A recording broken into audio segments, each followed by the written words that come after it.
Baby girl വളരെ സത്യസന്ധമായി പറയുകയാണെങ്കിൽ എനിക്ക് ഈ പടം ഒട്ടും വർക്കായില്ല. സത്യം പറയാൻ എനിക്കിതൊരു വയ്യാത്ത പടമായി തോന്നി. അഥവാ 2 മണിക്കൂർ 6 മിനിറ്റ് മാത്രമാണ് ഈ സിനിമയുടെ ഡ്യൂറേഷൻ. ബട്ട് എന്നാൽ പോലും ഒരു 3-3.25 മണിക്കൂർ പടം കണ്ടൊരു ഫീലാണ് എനിക്ക് ഈ സിനിമ തന്നത്. കാരണം എനിക്ക് അത്രയ്ക്കും ലാഗ് അടിച്ചു. ഫസ്റ്റ് ഹാഫ് കണ്ടു കഴിഞ്ഞപ്പോൾ തന്നെ ഞാൻ ഒരുമാതിരി ലാഗ് അടിച്ചൊരു പരുവത്തിലായിരുന്നു. സെക്കൻഡ് ഹാഫ് എനിക്ക് സത്യം പറയാലോ സഹിക്കാൻ പറ്റിയില്ല. അത്രയ്ക്കും എനിക്ക് ലാഗ് അടിച്ചു. ഞാൻ യൂഷ്വലി ഈ സിനിമ കാണുന്നതിൻ്റെ ഇടയിൽ ഫോൺ എടുത്ത് ടൈം നോക്കുന്ന ഒരാളല്ല. പക്ഷേ ഈ പടത്തിൻ്റെ സെക്കൻഡ് ഹാഫിൽ ഞാൻ 2, 3, 4 വട്ടം ഫോൺ എടുത്ത് സമയം നോക്കി. ബിക്കോസ് എന്നെ കൊണ്ട് കഴിയുണ്ടായിരുന്നില്ല. അങ്ങനത്തെ ഒരു വയ്യാത്ത പടമായിട്ടാണ് എനിക്ക് പേഴ്സണലി ഈ ഒരു ബേബി ഗേൾ എന്ന് പറഞ്ഞുള്ള സിനിമ ഫീൽ ചെയ്തത്. സിനിമയിൽ പോസിറ്റീവ്സ് ഉണ്ടോ എന്ന് ചോദിച്ചാൽ പെർഫോമൻസസ് എനിക്ക് കുഴപ്പമില്ല എന്ന് തോന്നി. അഥവാ ആരും മോശമാക്കിയിട്ടില്ല. അതിഗംഭീര പ്രകടനം ഉണ്ടോ എന്ന് ചോദിച്ചാൽ അങ്ങനെ എനിക്ക് പേഴ്സണലി അങ്ങനെയൊന്നും ഫീൽ ചെയ്തില്ല. ബട്ട് ഭേദപ്പെട്ട പെർഫോമൻസ് ആരാന്ന് ചോദിച്ചാൽ പ്രോബബ്ലി സംഗീത് പ്രതാപും അതുപോലെ ലിജോ മോൾ ജോസും ആയിരിക്കും. അവർ രണ്ടുപേരും നന്നായിട്ട് തന്നെ ചെയ്തു. അതിൽ സംഗീത് യൂഷ്വലി കോമഡി റോൾസ് ചെയ്യുന്ന ഒരാളാണല്ലോ. അപ്പോൾ അയാൾ ഈ ഒരു പടത്തിൽ കുറച്ച് സീരിയസ് ആയിട്ടുള്ള ഒരു റോളാണ് ചെയ്തിരിക്കുന്നത്. അതൊരു യുണീക്ക് ഫ്ലേവർ ഡെഫിനറ്റ്ലി ആഡ് ചെയ്തു. അതിൻ്റെ ആൾ നന്നായിട്ട് തന്നെ ചെയ്ത് വെച്ചിട്ടുണ്ട്. അങ്ങനെ മൊത്തത്തിൽ പെർഫോമൻസസ് കുഴപ്പമില്ല. അതുപോലെ തന്നെ എടുത്തു പറയേണ്ട വേറൊരു കാര്യം നിവിൻ പോളി കിട്ടിയ റോള് കുഴപ്പമില്ലാണ്ട് തന്നെ ചെയ്തു. പക്ഷേ സത്യസന്ധ ഒരു കാര്യം പറയാമല്ലോ, നിങ്ങളിതൊരു നിവിൻ പോളി ഷോ പ്രതീക്ഷിച്ചു പോകണമെങ്കിൽ നിങ്ങൾ ഈ സിനിമ നന്നായി നിരാശപ്പെടുത്തും. ബിക്കോസ് ഇത് അങ്ങനത്തെ ഒരു സിനിമയല്ല.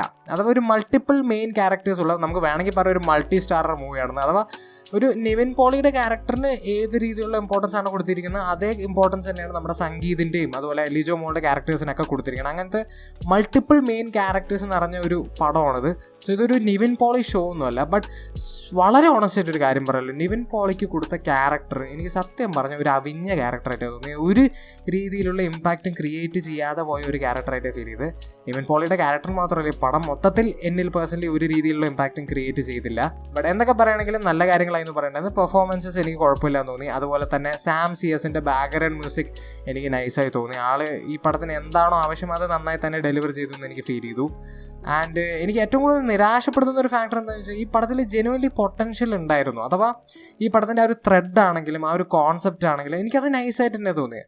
അതുപോലെ തന്നെ ഈ പടത്തിൽ കുറേ അധികം ഇമോഷണലി പവർഫുൾ ആയിട്ടുള്ള കുറേ ടോപ്പിക്സും കോൺസെപ്റ്റ്സിനെ പറ്റി അവർ സംസാരിക്കുന്നുണ്ട്. അതൊക്കെ ആക്ച്വലി ചില സീൻസിൽ ഒരു പരിധി വരെ എനിക്ക് വർക്കായി. അഥവാ ചില സീൻസ് ഞാൻ കണ്ടപ്പോൾ ഇത് കുഴപ്പമില്ലല്ലോ, ഇത് കുഴപ്പമില്ലാത്ത സീനാണ്, നൈസായിട്ട് അവർ എടുത്തു വെച്ചിട്ടുണ്ട്, ഇമോഷണലി എന്തൊക്കെയൊക്കെയോ എന്നുള്ളിൽ ഫീൽ ചെയ്യിപ്പിക്കുന്നുണ്ട് എന്നുള്ളൊരു ഫീലൊക്കെ എനിക്ക് വന്നു. പക്ഷേ അതൊരു ഒരു 10 to 20, അതൊരു 10-20% മാത്രമേ. ബാക്കിയുള്ള 80-90% ഞാൻ ഓൾറെഡി പറഞ്ഞു എനിക്ക് ഭയങ്കര ലാഗ് അടിച്ചു. ഒരു രീതിയിലുള്ളൊരു എൻഗേജിങ് ഫാക്ടറോ എലമെൻറ്റോ ഒരു ഹുക്കോ ഇല്ലാത്ത വളരെ ഫ്ലാറ്റായിട്ടുള്ള ഒരു പടമായിട്ടാണ് എനിക്ക് ഇത് മെജോറിറ്റിയും ഫീൽ ചെയ്തത്. അതുപോലെ തന്നെ എനിക്ക് വേറെ എടുത്തു പറയേണ്ട ഒരു ഫാക്ടർ എന്താണെന്ന് പറഞ്ഞാൽ ടെക്നിക്കലി ഈ പടം എന്നെ ഒട്ടും ഇമ്പ്രസ് ചെയ്തില്ല. ടെക്നിക്കലി എനിക്ക് ഈ പടം ഭയങ്കര വീക്കായിട്ടാണ് തോന്നിയത്. അതിപ്പോൾ സിനിമാറ്റോഗ്രഫി ആണെങ്കിൽ ഒരു സീനിലിട്ടിൽ ഞാൻ ജോക്ക് പോലെയല്ല പറയുന്നത്, ഈ ഒരു ക്യാമറ പോയിട്ട് ഒരാളുടെ കയ്യിലിടിച്ചു എന്ന് എനിക്ക് തോന്നുന്നു, അല്ലെങ്കിൽ എവിടെയെങ്കിലും ഇടിച്ചു. ബിക്കോസ് ഈ ക്യാമറ ഇങ്ങനെ സഡനായിട്ടൊന്ന് ഷേക്ക് ചെയ്യുന്നുണ്ട്. അത് ഇൻറ്റൻഷൻ ആണോ എന്ന് എനിക്കറിയില്ല, പക്ഷേ ഭയങ്കര ഡിസ്ട്രാക്റ്റിംഗ് ആയിട്ടാണ് എനിക്ക് പേഴ്സണലി ഫീൽ ചെയ്തത്. അതുപോലെ എഡിറ്റിങ്ങിൽ കുറച്ച് ഫ്ലോസ് എനിക്ക് ഫീൽ ചെയ്തു. അതുപോലെ തന്നെ കളർ ഗ്രേഡിങ് വർക്കും ലൈറ്റിങ്ങും ഭയങ്കര ഇൻകൺസിസ്റ്റൻ്റ് ആയിരുന്നു. അഥവാ ചില സീൻസിൽ ഒരു ടൈപ്പ് കളർ ഗ്രേഡിങ് വർക്ക്, അടുത്ത സീനിൽ വേറെ ടൈപ്പ് കളർ ഗ്രേഡിങ് വർക്ക്, ഒരു സീനിൽ വേറൊരു ലൈറ്റിങ്, വേറെ സീനിൽ വേറെ എന്തോ ലൈറ്റിങ്, ചില സീൻസിലൊക്കെ ഫിൽട്ടർ എടുത്ത് വെച്ചിരിക്കുന്ന പോലെയുണ്ട്. അങ്ങനെ ഭയങ്കര ഇൻകൺസിസ്റ്റൻ്റ് ആയിട്ടുള്ള ഒട്ടും ഇമ്പ്രസീവ് അല്ലാത്ത മേക്കിംഗ് ആയിട്ടാണ് എനിക്ക് സിനിമയത്തെ ഫീൽ ചെയ്തത്. അത് ഞാൻ സത്യം പറഞ്ഞാൽ പ്രതീക്ഷയില്ല. Same thing with audio by the way. Sync സൗണ്ടാണ് ഈ പടത്തിൽ ഉപയോഗിച്ചിരിക്കുന്നതെന്നാണ് എൻ്റെ വിശ്വാസം. അത് സത്യം പറയാം കുറേ സീൻസിൽ ഭയങ്കര ഡിസ്ട്രാക്റ്റിംഗ് ആയിരുന്നു. എനിക്ക് അതും അങ്ങോട്ട് ഒത്തില്ല എന്ന് തന്നെ ഫീൽ ചെയ്തു. അങ്ങനെ മൊത്തത്തിൽ ടെക്നിക്കലി എനിക്ക് പടം ഒട്ടും ഇമ്പ്രസീവായി തോന്നിയില്ല. അങ്ങനെ മൊത്തത്തിൽ ഒരു പടം ഇത് ഒരു റോസ്റ്റ് ചെയ്ത് ട്രോൾ ചെയ്ത് അങ്ങനത്തെ ഒരു പടമായിട്ട് എനിക്ക് ഫീൽ ചെയ്തില്ല. ബിക്കോസ് ചില സിനിമകൾ കാണുമ്പോൾ നമുക്ക് നമ്മുടെ മനസ്സിലൊരു ക്വസ്റ്റ്യൻ വരും, എന്തിനാണ് ഈ സാധനം പടച്ചു വിട്ടതെന്ന്.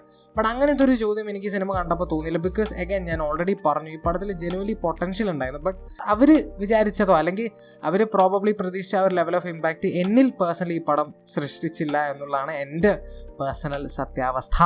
ഒബ്വിയസ്ലി അത് എൻ്റെ മാത്രം അഭിപ്രായമാണ്. നിങ്ങൾ സിനിമ തിയേറ്ററിൽ പോയി കണ്ടവരെ നിങ്ങളുടെ ഒപ്പീനിയൻ കമന്റ് സെക്ഷനിൽ ഡ്രോപ്പ് ചെയ്യാൻ മറക്കരുത്. ആൻഡ് വീഡിയോ ഇഷ്ടപ്പെട്ടെങ്കിൽ ലൈക്ക് ചെയ്യുക, ഷെയർ ചെയ്യുക, സബ്സ്ക്രൈബ് ചെയ്യുക, നോട്ടിഫിക്കേഷൻ മറക്കാൻ മറക്കരുത്. And I will see you guys in next video. Bye by.